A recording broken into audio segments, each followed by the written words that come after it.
Every calculation performed by modern computers ultimately relies on a microscopic threshold hidden within crystalline silicon, a boundary strictly governed by the laws of thermodynamics. To build this threshold, we start with two distinct ingredients, a block of p-type semiconductor and a separate block of n-type semiconductor. The p-type material is engineered to have a high concentration of positive charges, known as holes. These act as its majority carriers. Conversely, the n-type material is saturated with negatively charged electrons, making them its primary carriers. Kept isolated, these two blocks are entirely passive. They only become a functional electronic component at the exact moment their distinct atomic structures are brought into physical contact. A p-n junction is formed when one type of semiconductor is grown directly into the other to create a seamless interface. Creating this interface initiates a sequence of physical processes that dictate the behavior of all solid-state electronics. Specifically, it triggers two competing transport mechanisms, carrier diffusion and carrier drift.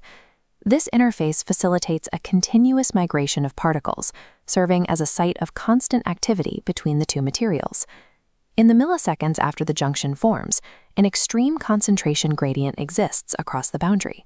Driven by thermal energy, the mobile charges begin to spread out, migrating from areas where they are highly concentrated to areas where they are sparse.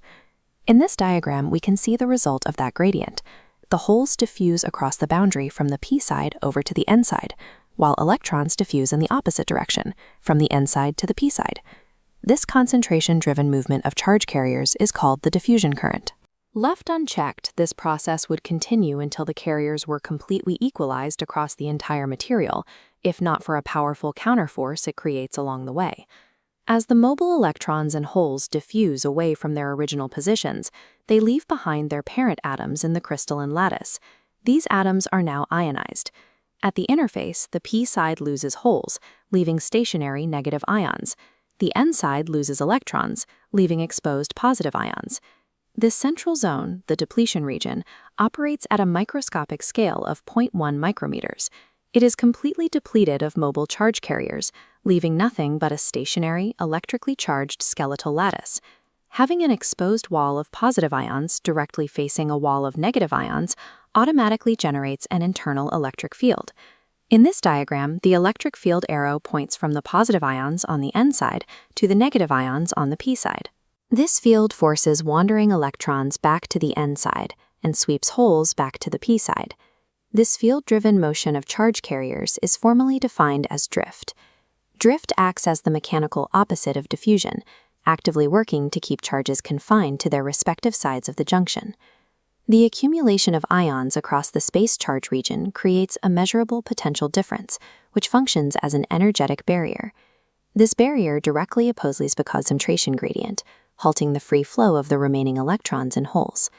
The graph at the bottom right illustrates this barrier potential, labeled V0.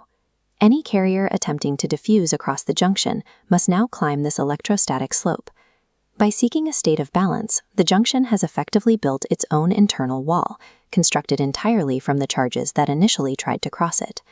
These two mechanisms are locked in a tight feedback loop. If diffusion increases, more ions are exposed. That widens the space charge region, which strengthens the electric field, which then increases the opposing drift current.